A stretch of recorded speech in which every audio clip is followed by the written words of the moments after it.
Petite présentation du plan de travail pour éclaircir plusieurs questionnements de la part de plusieurs parents. Alors, nous sommes ici face au plan de travail type que reçoit votre enfant toutes les 3 semaines. Nous avons donc plusieurs catégories, les ateliers, les découvertes, les exercications, AYEWA qui est relatif aux cartes mentales. Nous avons aussi l'endroit où votre enfant indique son prénom ainsi que sa responsabilité. Nous avons le numéro du plan de travail et la date qui balaye tout le plan de travail. Donc ici, celui-ci, c'est l'actuel qui a commencé le 13 octobre et qui se terminera le 13 novembre. On va commencer par la catégorie des ateliers. Donc ici, c'est tous les ateliers relatifs au plan de travail actuel de votre enfant. Alors, ils peuvent uniquement aller à ces ateliers lorsqu'ils ont été mis en fluo.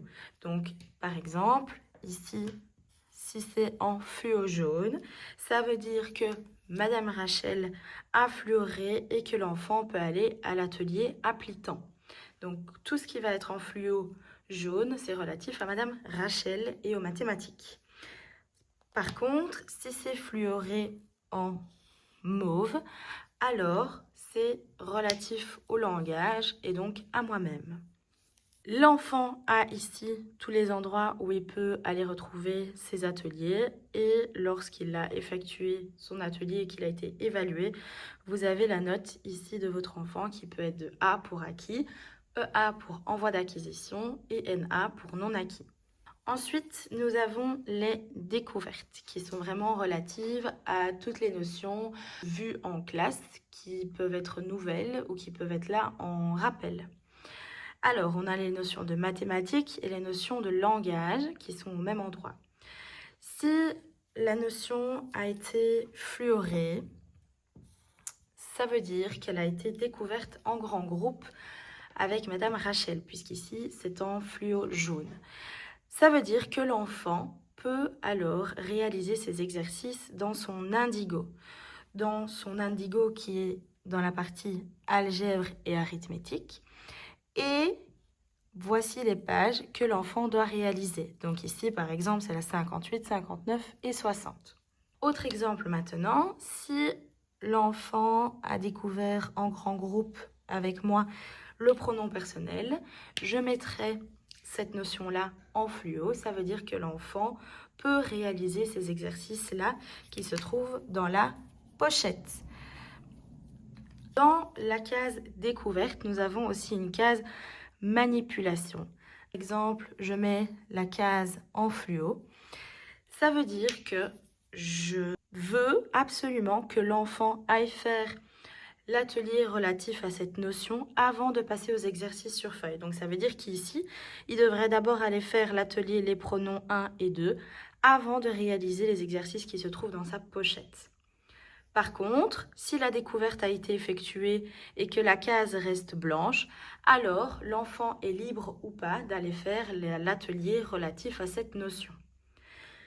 Lorsque l'enfant nous rend ces exercices, en maths, donc c'est l'indigo, et chez moi, en langage, c'est les feuilles d'exercice, il va être coté.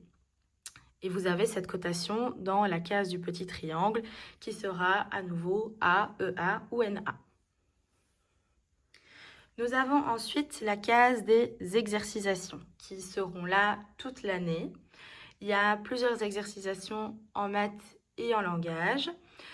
Alors, en maths, elle se trouve dans la fard de travail, qui est la grande farde verte. Et nous avons ensuite l'exercication en langage, qui, elle, se trouve dans la pochette avec les exercices de langage. Et pareil, ici, nous mettons une appréciation à l'élève. Ensuite, la case AYEWA. La case AYEWA qui est relative donc aux cartes mentales. Plusieurs découvertes ont été effectuées, plusieurs ateliers peuvent être réalisés. Et nous voyons donc que les cartes mentales maintenant sont en fluo. Cela signifie que l'enfant peut les réaliser. Alors, on préconise toujours que l'enfant ait d'abord réalisé ses exercices avant d'aller effectuer ses cartes mentales. Cela va de soi. L'enfant ne peut pas réaliser et synthétiser une carte mentale, une notion, s'il ne s'est pas entraîné. Alors, comment est-ce que vous pouvez savoir que votre enfant a effectué certains exercices? Lorsque l'enfant a effectué son exercice, il doit le cocher. Lorsqu'il a été coché, cela signifie qu'il nous l'a rendu et qu'il est en notre possession, que nous allons le corriger et ensuite que nous allons l'évaluer. Petit bond dans le temps et nous voici donc le 13 novembre, jour où se termine le plan de travail numéro 3. Voici donc ce que l'enfant va ramener à la maison. Il va ramener son plan de travail ainsi que son indigo et toutes ses feuilles d'exercice en langage. Il ramènera aussi les exercications. Nous voyons ici que l'enfant a réalisé plusieurs ateliers étant donné que ça a été coché. Par contre, il n'en a pas réalisé 2, donc il n'a pas été évalué. Pour les ateliers à la maison, il n'y a rien à terminer étant donné que les ateliers se trouvent en classe. Nous passons donc aux découvertes. Vous voyez ici que l'enfant a terminé plusieurs découvertes, mais qu'il y en a 2 qu'il n'a pas réussi à terminer en classe.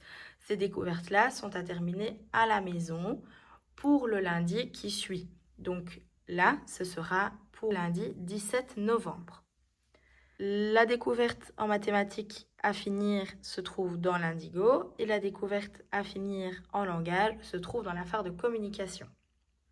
Nous demandons aussi aux enfants de corriger les découvertes auxquelles ils ont eu EA et NA. Et elles sont à corriger en vert. Nous voyons qu'au niveau des exercications, l'enfant a coché l'exercication en langage, mais qui n'a pas été évalué. Cela signifie que l'enfant m'a rendu l'exercication, par exemple, le 13 du 11, et que je n'ai pas eu l'occasion de le corriger et de lui rendre, donc il n'a pas été évalué. Mais elle n'est pas non plus à terminer, étant donné qu'elle est en ma possession. Cependant, en mathématiques, on voit qu'il n'a pas réalisé ces exercications, donc celles-ci sont à terminer. On voit que l'enfant n'a pas eu l'occasion de terminer ses cartes mentales. Celles-ci sont à effectuer à la maison à l'aide des synthèses linéaires que les enfants reçoivent et qui se trouvent dans leur phare de synthèse, donc c'est la phare de bleu. Les cartes mentales peuvent se réaliser à la maison sur une feuille blanche ou alors sur l'application IEA qui est disponible sur tablette. À la fin du plan de travail, nous demandons à l'enfant de cocher sa jauge d'autonomie. Nous demandons aussi à ce que l'enfant puisse évaluer son travail et à ce que vous, parents, puissiez aussi évaluer le travail de votre enfant. Vous pouvez signer ou laisser un petit mot pour votre enfant ou pour Madame Rachel et moi. Au verso, pour rappel, il y a toute la légende relative aux abréviations du recto. Par exemple, avec ce plan de travail ici, tout ce qui n'a pas été fini dans le plan de travail doit être fini pour le lundi 17 novembre et l'évaluation aura lieu du coup le jeudi 20 novembre.